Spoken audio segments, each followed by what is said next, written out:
எங்க சபையில ஒரு முறை ஒரு தேவன் எரியாத குடும்பத்திலிருந்து, ஒரு வைராக்கியமான ஒரு குடும்பத்திலிருந்து ஒரு பெண் பிள்ளை அவள் ஆண்டவரை ஏற்றுக்கொண்டு ரட்சிக்கப்பட்டு ஆலயத்துக்கு வர ஆரம்பித்தாள். இந்த பிள்ளைய பாத்தீங்கன்னா 8 மணிக்கு ஆராதனை.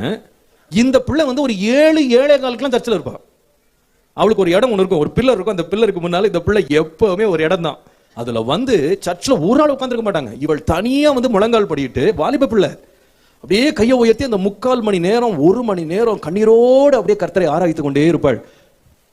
இவ முதல்ல வந்துருவா, அப்புறமா தான் பாஸ்டர் எல்லாம் வருவாங்க. இப்படிதான் ஒவ்வொரு ஞாயிற்றுக்கிழமையும் நடக்கும். அவ்வளவு உற்சாகம், வீட்டுல யாருக்கும் தெரியாது இவள் சர்ச்சுக்கு வர்றது. தேவனை அவ்வளவு உற்சாகமாய் ஆராதித்தாள். ஒரு குறிப்பிட்ட ஞாயிற்றுக்கிழமை நான் ஆராதனை நடத்தி கொண்டிருக்கிறேன்.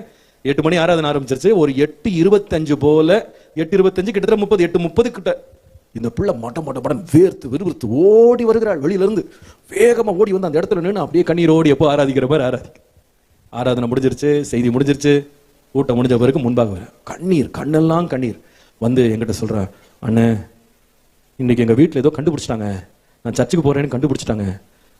அவள் வந்து கிட்டத்தட்ட 35 கிலோமீட்டர் தள்ளி இருந்து வருகிறா. அந்த வீட்டுல இருந்து வர்றதுக்கு அவங்க வீட்டு பக்கத்துல ஒரு ட்ரெயின், அந்த ட்ரெயின் ஏறாதான் வரணும். கிட்டத்தட்ட 1 மணி நேரத்துக்கு மேல அந்த ட்ரெயின்ல வரணும், லோக்கல் ட்ரெயின்ல. அப்போ என்ன தாமதம் பண்ணி, ஏன்னா இவ இங்க முடிச்சுட்டு இங்க இருந்து வேலைக்கு போனோம்.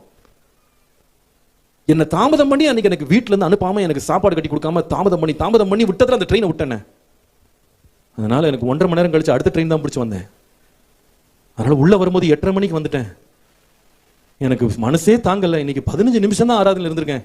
இந்த மாதிரி இன்னொரு முறை நான் அந்த மாதிரி தாமதமா வர்றது நீங்க பாத்தீங்கன்னா எனக்காக ஒரு 15 நிமிஷம் நீங்க கொஞ்சம் வர்ஷிப் எக்ஸ்டெண்ட் பண்ணுங்கண்ணே. இன்னைக்கு ஆராய்ச்ச மாதிரியே இல்லை, எனக்கு கடைசியில தான் உள்ள வந்தேன். இது அந்த பொண்ணு சொல்ற சாட்சி. இன்னைக்கு நம்ம ஆளு